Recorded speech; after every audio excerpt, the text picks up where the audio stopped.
Hello, आपका स्वागत है हमारे YouTube चैनल सोलफुल साधना में। हरे कृष्णा, राधे राधे, ओम नमः शिवाय। आज के वीडियो में हम देखेंगे चार प्रहर की पूजा हम कैसे करते हैं। चार प्रहर की पूजा करने से हमें कौन से फल की प्राप्ति होती है और पूजा विधि क्या है। तो चलिए शुरू करती हूँ आज का वीडियो। बहुत ही सरल तरीके से आज का वीडियो मैंने आप सभी के लिए लेके आई हूँ। तो देखिए, सबसे पहले नहा धो के तैयार हो जाइए। पूजा से पहले आसन या चौकी लगा लीजिए। आप यहाँ पे सफेद, पीला या लाल आसन लगा सकते हैं। इसके बाद भगवान शिव जी की नाम लेते हुए सबसे पहले हम दिया प्रज्वलित करेंगे। और देखिए, चार प्रहर का जो सामग्री चाहिए वो हम देख लेते हैं। सबसे मिनिमम सामग्री आपको बता रही हूँ, गंगा जल हमें जरूर चाहिए, नहीं है शुद्ध जल ले लीजिए। इसके बाद दूध, दही, यहाँ पे लिया है मैंने घी, और यहाँ पे लिया है मधु यानी कि हनी। ये चार चीज चार पहर में चाहिए होता है, तो ये चारों चीजों का व्यवस्था पहले से ही कर लीजिए। और साथ ही में हमें चाहिए फूल, बेलपत्र, समी के पत्ते और बेल, धतूरा, जो भी भगवान शिव जी की प्रिय वस्तुएं आपके पास है, आप जितने भी व्यवस्था कर पाए हैं उन सभी वस्तुओं को एक साथ एक थाली में ले लीजिए। अगर आपके पास डमरू है, रुद्राक्ष की माला है, तो इन सभी चीजों को आप ले लीजिए। आज के दिन पूजा सभी चीजों का होता है। चार कलावा हमने ले लिया। अगर आप जेनोई चढ़ाना चाहते हैं तो जेनोई ले लीजिएगा। चार जेनोई भी ले सकते हैं, नहीं तो सिर्फ चार कलावा भी आप ले सकते हैं, कोई दिक्कत नहीं है।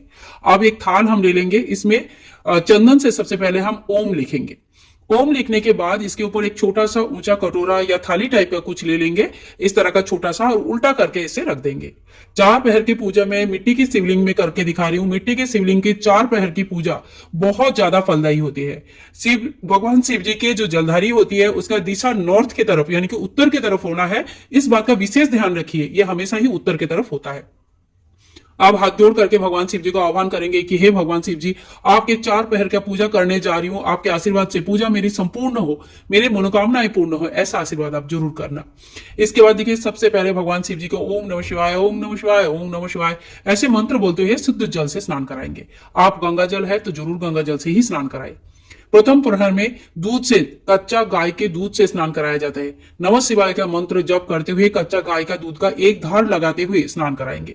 और देखिए, जलधारी हमने कितना बढ़िया बनाया कि जल अपने आप सुंदर से निकल जाते हैं। तो इस तरह से शिवलिंग कैसे बनाया जाता है ये भी वीडियो है, आप देख लीजिएगा जरूर एक बार।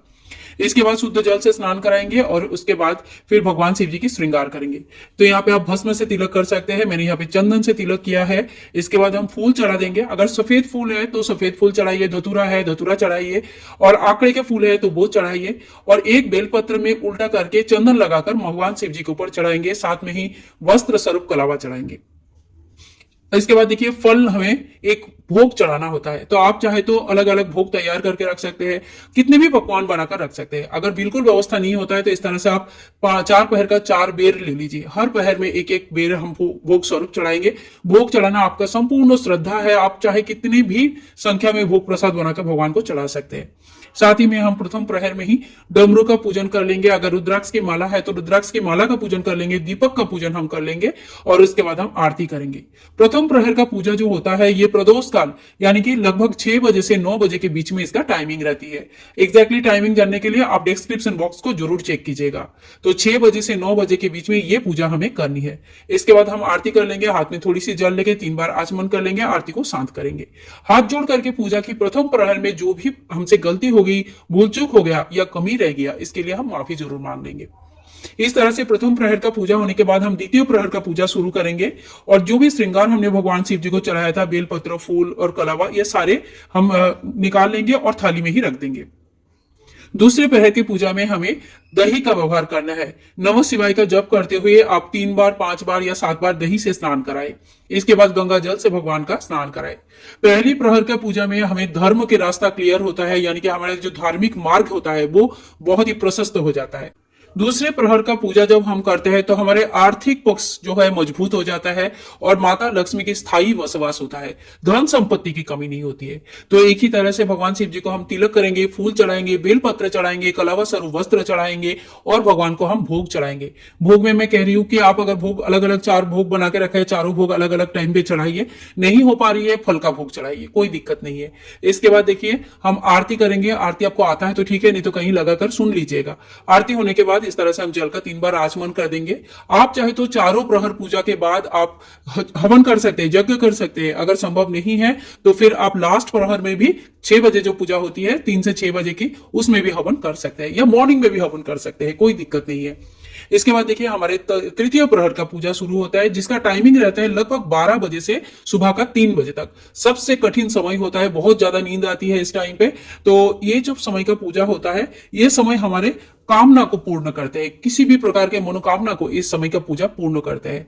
इस समय भगवान को सबसे पहले जल से स्नान कराया जाता है, फिर घी से स्नान कराया जाता है और उसके बाद शुद्ध जल से स्नान कराया जाता है। इस तरह से नमः शिवाय का जप करते हुए हमें भगवान का पूजन करनी है। और जो पूजा हो गया तो जाके सो गए, ऐसा नहीं होता है।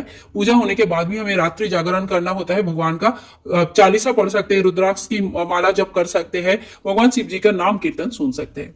इसके बाद इक्की तरह से हम भगवान का इस तरह से श्रृंगार करेंगे, चंदन लगाएंगे, जनेऊ चढ़ाएंगे, कलावा स्वरूप वस्त्र चढ़ाएंगे, बेलपत्र, फूल, फल भोग में चढ़ाएंगे। इस तरह से भगवान का तृतीय प्रहर का पूजा हम कंप्लीट करेंगे। और पूजा के बाद फिर हम लास्ट में जैसे आरती करते हैं हर प्रहर में, इस प्रहर में भी इस तरह से भगवान शिव जी के नाम लेते हुए हम आरती करेंगे। आरती के बाद फिर से आचमन करेंगे, हाथ में थोड़ी सी जल लेंगे, 3 बार इस तरह से घुमा लेंगे, हाथ जोड़ करके पूजा में रही कमियों के लिए माफी याचना कर लेंगे कि भगवान हमारी पूजा में जो भी कमी रह गया है, जो भी भूल चूक हो गया है, इसके लिए आप हमें क्षमा करें। फिर हमें करना है लास्ट यानी चौथा प्रहर का पूजा, जो कि रात के 3 बजे से लेकर सुबह के 6 बजे के बीच में होता है। तो इस समय जो पूजा होता है, इसमें भगवान को शहद यानी कि हनी से स्नान कराया जाता है। समस्त प्रकार का पाप खत्म हो जाता है, मोक्ष की प्राप्ति होती है, चारों दरवाजा खुल जाता है। महान रात्रि होती है, ये जो समय होती है ये महान समय होता है। अगर चारों प्रहर का पूजा नहीं कर पा रहे तो आप इसी प्रक्रिया से शाम को प्रदोष काल में पूजन कर सकते हैं, उसमें भी बहुत ज्यादा फल की प्राप्ति होती है। तो देखिए हमने पहले शुद्ध जल से स्नान कराया, फिर हनी यानी कि मधु से और शहद से स्नान कराया, फिर शुद्ध जल से, गंगा जल से भगवान का स्नान कराया। तो इसके स्नान होने के बाद भगवान को फिर से श्रृंगार करें। और ये जो लास्ट प्रहर का पूजा होता है, इसमें आप चंदन लगाए, भस्म लगाए, आप गुलाल लगाए, अबीर लगाए, साथ में जो इत्र लगाए, जो भी आपके भगवान शिव जी की प्रिय वस्तुएं हैं वो सभी चीजें भगवान को अर्पण जरूर करें। यहाँ पे मैंने भस्म लगाया, गुलाल एक फूल में लगा के भगवान शिव जी के चरणों में अर्पित किया है। इस तरह से ओम नमः शिवाय, ओम नमः शिवाय, ओम नमः शिवाय, ये मंत्र का जप आप करते रहिए, रात भर करते रहिए। कुछ भी मंत्र अगर नहीं आता है तो नमः शिवाय का जप करते रहिए। अक्षत चढ़ाएंगे और भगवान का सबसे प्रिय भोग जो होता है वो है भांग। अगर आपके पास भांग के पत्ते या भांग मिलता है तो आप जरूर चढ़ाइएगा। कलावा में थोड़ा सा इत्र लगा के हम चढ़ाएंगे, बहुत ही खुशबू सुंदर होता है। तो इस तरह से कलावा में इत्र लगा के भगवान को इत्र समेत वस्त्र चढ़ाएंगे। ओम वस्त्रम समर्पयामि। तो ये जो लास्ट प्रहर का सुबह का पूजा होता है, बहुत ही मन लगा के, दिल लगा के कीजिएगा। ये जो पूजा होती है मोक्ष लाभ के होते हैं, जीवन मृत्यु की ये यंत्रणा से हमेशा के लिए मुक्ति लाभ हो जाता है। फिर भगवान को हम भोग चढ़ाएंगे। तो इस तरह से हमने फिर से एक बेल का भोग चढ़ा दिया है। और इसके बाद देखिए एक बेल पत्र में आप अपना मनोकामनाएं लिख सकते हैं। जैसे आप अपने और या अपने बच्चों का विवाह के लिए पूजन करना चाहते हैं, विशेष पूजन कर रहे हैं, तो आप विवाह के लिए लिख सकते हैं, नौकरी के लिए, घर के लिए, आप जो भी आपके मनोकामना है, जो भी आपकी परेशानी है, उस चीज को आप भगवान शिव जी को लिख के दे सकते हैं कि हे भगवान शिव जी, ये मेरी परेशानी है, इससे हमें छुटकारा चाहिए। तो इस तरह से भगवान शिव जी के जो 4 प्रहर का पूजा संपूर्ण किया जाता है। फिर हम आरती करेंगे और लास्ट प्रहर यानी कि जो 4 प्रहर का चौथा प्रहर होता है, उस पूजन के बाद आप चाहे तो घर में छोटा सा हवन कर सकते हैं। माँ दुर्गा का पूजन इसी समय होता है। और माँ दुर्गा का, भगवान शिव जी का जब शिवलिंग का हम पूजा करते हैं तो पूरे शिव परिवार का पूजा हो जाता है। तो आप चाहे तो इस समय दुर्गा सप्तशती पाठ भी कर सकते हैं। इसके बाद देखिए थोड़ी बहुत दक्षिणा हमें निकालनी है, जितना आपका सामर्थ्य है। आप 10 रुपया, 20 रुपया से लेकर 1000 रुपया, 2000 रुपया, जितना आपके सामर्थ्य है उस तरह से आप दक्षिणा जरूर निकालें। और ये दक्षिणा को बाद में दान करना होता है। इसके बाद हम धूप दिखाएंगे, दीप दिखाएंगे भगवान को। आरती होने के बाद हाथ में एक फूल ले लीजिएगा। फूल लेने के बाद आप व्रत कथा जरूर पढ़ लीजिएगा। व्रत कथा आप कहीं से सुन भी सकते हैं, पढ़ भी सकते हैं। आपके पास बुक नहीं है तो आप ऑनलाइन भी पढ़ सकते हैं। तो कहीं से भी आपको व्रत कथा जरूर पढ़नी है। कोई भी पूजा संपूर्ण तभी माना जाता है जब उसकी व्रत कथा पढ़ा जाता है या सुना जाता है। इस तरह से हमारी पूजा संपूर्ण हो जाता है। हाथ जोड़ करके भगवान शिव जी के सामने क्षमा याचना जरूर करेंगे। इसी तरह से हमारी 4 प्रहर का पूजा संपूर्ण हो जाता है। पूजा के बाद दिया शांत होने के बाद हम भगवान शिव जी की विसर्जन करते हैं। विसर्जन विधि भी बहुत जल्द आप लोगों के साथ शेयर करूंगी, जरूर देख लीजिएगा। बहुत ही अच्छे और बिल्कुल भी एकदम सरल तरीके से विसर्जन हम घर पर कैसे करेंगे, इसके लिए चैनल के साथ ट्यून रहिए, जुड़े रहिएगा।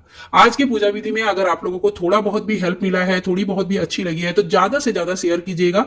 हो सकता है कि बहुत लोगों का बहुत ज्यादा काम आ जाए। मिलूंगी नेक्स्ट वीडियो में, तब तक के लिए महाशिवरात्रि की बहुत बहुत शुभकामनाएं और हरे कृष्णा, राधे राधे, ओम नमः शिवाय। अगर वीडियो अच्छा लगा तो सब्सक्राइब करें हमारे YouTube चैनल सोलफुल साधना को।